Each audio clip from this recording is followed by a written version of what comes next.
Hi, my name is Jamie. This is Derek. He's one of our national sales managers, and we're here today to talk to you about getting prepared and what that means. All too often, we hire sales reps, throughout the nation, and they go through all the training videos and they go through everything that they need to do, and then, the night before it comes and they start shaking and going, "Oh my gosh, what do we do?" So we're going to talk a little bit about that today. One thing that is essential to getting prepared is your portfolio. In another video, we go over the portfolio and what's all contained in the portfolio: your application, your customer information form, your marketing, your business cards, things of that nature. You want to make sure you have that, obviously, before you go out and talk to your merchant. That's the very first step in getting prepared. The next step in getting prepared is what? I mean, where to go, right? Yeah, you want to put a game plan together. That's the most important thing is to put a game plan together to make sure that you're not just driving around aimlessly and telling yourself reasons why you can't go into this place or where you should go. One of the biggest mistakes that I find that new reps make or new agents make is trying to pick the most populated area, the most popular area. I know here in Texas we have an area. When I started, I went to that same four-way place there where all the stores were compiled and all the restaurants and whatnot. And what you have to remind yourself is that's probably what every sales rep tells themselves, and so they probably get bombarded more than anybody. So the important thing is to make a game plan, lay it out, make yourself a schedule, and it's a tough thing to do, Jamie, because your hand's not being held. You're not punching a clock. You don't have somebody that's riding with you every day. You've really got to be disciplined enough to put a game plan together, talk with your sales manager if you need to, figure it out together, but put that game plan together and stick by it. That's the important thing. I know when I was in the field, one thing that I would do is, I got out my map basically, and I put that little pin on where my house was, and I basically said, I'm willing to drive within 2 hours. So I put that circle out within a 2-hour distance, circle that, and that's what I called my area. And I think it's important when you're talking about your game plan is really knowing where you're going to be on what day. There's nothing like waking up on a Monday morning or Tuesday or heck, even a Thursday morning, and you go, where am I going to go today? You're already setting yourself up for failure. You're not prepared for where you need to be. You need to wake up, I'm going to be in Fredericksburg, Texas today, and that's where I'm going, and you know what time you're supposed to head out. Would you agree? I do agree with that, and the fact of the matter is you need to treat it like a regulated or a normal job for now. We all came to work for this company, so we have the leisure of having a great life and freedom. But in the beginning, you've really got to put a game plan together, and you've got to be in those areas that you choose to be in there, and you need to be there and working by 8 o'clock. You need to be in front of your first customer by 8 o'clock in the morning. If that means that you have to drive an hour and a half, well, then that means you need to leave your house earlier. You need to be in front of those people, and what you need to do when you set up that game plan is make sure you have some kind of goal or some kind of plan as far as the longevity of that plan. If you plan on being in Fredericksburg, Texas on Thursday mornings, be there every Thursday morning. Be there every Thursday morning for a period of time that you choose, 4 weeks, 6 weeks, whatever. The size of the town is really going to dictate the length of the time that you're there. Now, when you talk about every Thursday, let's address that just a little bit. Why is it important? Why don't I just say, I'm just going to work in Fredericksburg all week this week? Well, what happens is, number one, when I was in the field, I started off doing that kind of, and I felt like I was missing a lot of business in other areas. But number two, you kind of become complacent. You kind of go to Fredericksburg and you say, well, I've already talked to that person over there, I've already talked to that person over there, and you kind of just spin your wheels, so to speak. If you lay it out like it's a business plan, if you look at when a business owner is going to build a new business, all the things they put together and the time frame that those things come together, they have a game plan, and that's the way you need to treat this. You need to lay this out and say, I'm going to be in Fredericksburg, Texas, every Thursday, and you want to show your customers the importance of your time, that you're going to be in a different area on a different day of the week. And so I'm here on Thursdays, I'm here every Thursday, and I'm willing to help you, and I'm willing to do what it takes to help you, but I'm here on Thursdays. And no, I can't run back up here tomorrow morning or on Saturday or Wait, what Monday. if the merchant says, I'm available tomorrow morning? You literally just don't go, do you? No, I don't. I did in the beginning, and I'll tell you what happens with that. The merchant may not be available until tomorrow morning, and they may have all the intention whatsoever to do business with you tomorrow morning. But here's what happens typically. You work Fredericksburg, Texas on Thursday. You're there all day. You're doing your cold calling. You come across a merchant that says, I can't meet with you today, but I can meet with you tomorrow morning. Can you be here at 9 o'clock? You're pretty excited about it because you're a new rep and you want to get a deal, and you feel that's pretty promising. What happens is you go home, you tell your wife or your husband, whatever it is, I've got a deal tomorrow. I'm sure I'm going to close. You get up the next day. You get really excited. You drive all the way back to Fredericksburg, Texas. You're there 30 minutes early. You're in the car. You're getting really hyped up. You're excited. You walk in, and the secretary or the lady at the front desk says, I'm sorry, Mr. Smith didn't show up today, his child was sick. Or, Now, what happens to your confidence level? exactly. That's exactly what happens. And that's what we're trying to stop from happening. So lay out your game plan, let your merchants know that your time is very valuable, you want to help them, and if they need you to come back tomorrow, what you could possibly do is talk to them about why they want you to come back tomorrow.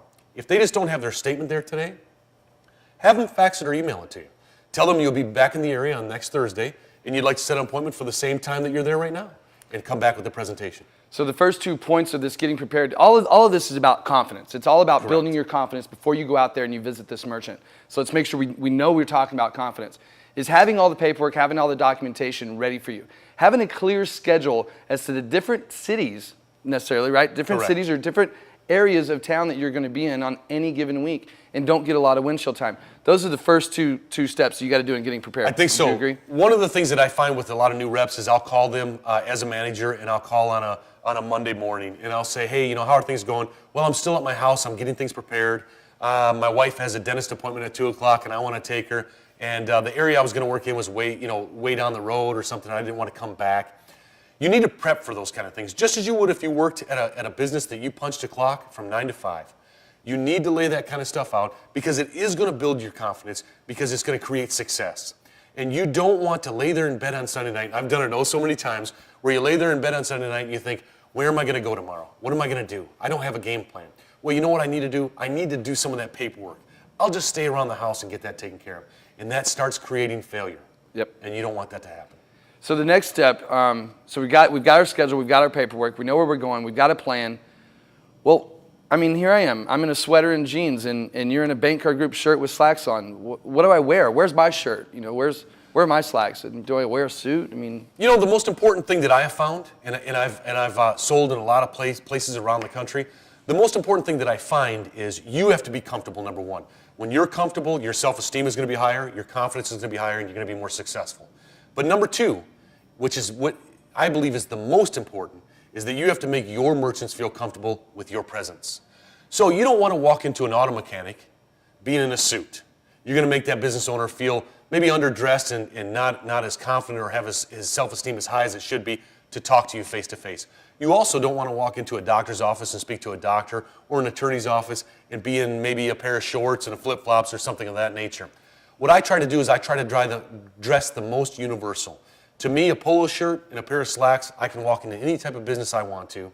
But once again, it's about what you're comfortable doing, and it's about mirroring your customers, making sure they feel comfortable with the way you're dressed. The last thing we're going to talk about in getting prepared, the first 3 points were having all the paperwork, documentation, having your schedule plan, and then mirroring your merchant. The last thing is once you get there, what do you do? The way I did it back then, and I know this is the way that you did it when you're out in the field and when you go out in the field today, is we would get to a particular area by 8 a.m., no later than 8 a.m., and we're ready to call on merchants at 8 a.m. Those merchants that we would call on, for example, would be your auto mechanics, your doctor's offices, places that are open, veterinarians, things of that nature. So we would drive around a particular area and hit on those different accounts that are open before 10 a.m. Come 10 a.m., I'm going to pick a particular side of the street, and I'm going to work one side of the street, straight up that street. I'm going to stay on that side. I'm not going to bounce around. I'm not going to go around the corner. I'm not going to go all over the place. I'm going to stay on that one side of the street, and I'm going to work that side of the street until lunch. And why is that? And then after lunch, I'm going to hop on the opposite side of the street and work that exact opposite side of the street until the end of the day. Now, why is that important? I know it's been a little while for you been in the field, but why is that important to do that? I think that's important for several reasons. Number one, less drive time. Everyone knows that the price of gas, you can't just drive around all the time. Sometimes you're in areas that there's not consistent businesses in a row, but you want to find the heart of the city. In most towns, no matter how small or how big they are, have one main point where the four corners meet. And that's usually where I start. The reason that's important is because, number one, you're in a confined area or a condensed area where you can work and see the most people you can in the shortest time you can without getting back and forth into your car. Number two, those people see you. For example, if I stop in and I'm walking down the street on a main street and I'm seeing customers, and I see another merchant opening up his door, and he sees me walking along. 30 minutes later, I'm in his store. Well, he's seen me before. And remember, folks, I talk about people will buy from people they know and they like. Now he's seen me. Now I'm a familiar face. I also take the time to eat lunch in that same area. Most of those business owners are going to go into that lunch area that's closest to their business. Now they've seen you more than once. Now you become a familiar face. When I come back and start with my cold calling the next time I'm in the area and pick up right from that same spot, if I have an appointment to do a presentation, I'm right there. I don't have to drive across town to see somebody. I'm in the area that I've started right back up in, and I walk right back in and do my presentation, and then go right back to cold calling. Again, it just comes with making a plan. Absolutely. And that's being prepared. That's all about confidence, being prepared. Get your paperwork done. Make sure you have that with you. Get your schedule set in place for at least 2 or 3 weeks out. Make sure you dress appropriately each and every day, depending upon the area you're going to. And once you get to that area, have a start time. We start at 8 a.m. Have an end time. Mine's last cold call at 5:01. I don't know about you. Last cold call at 5:01.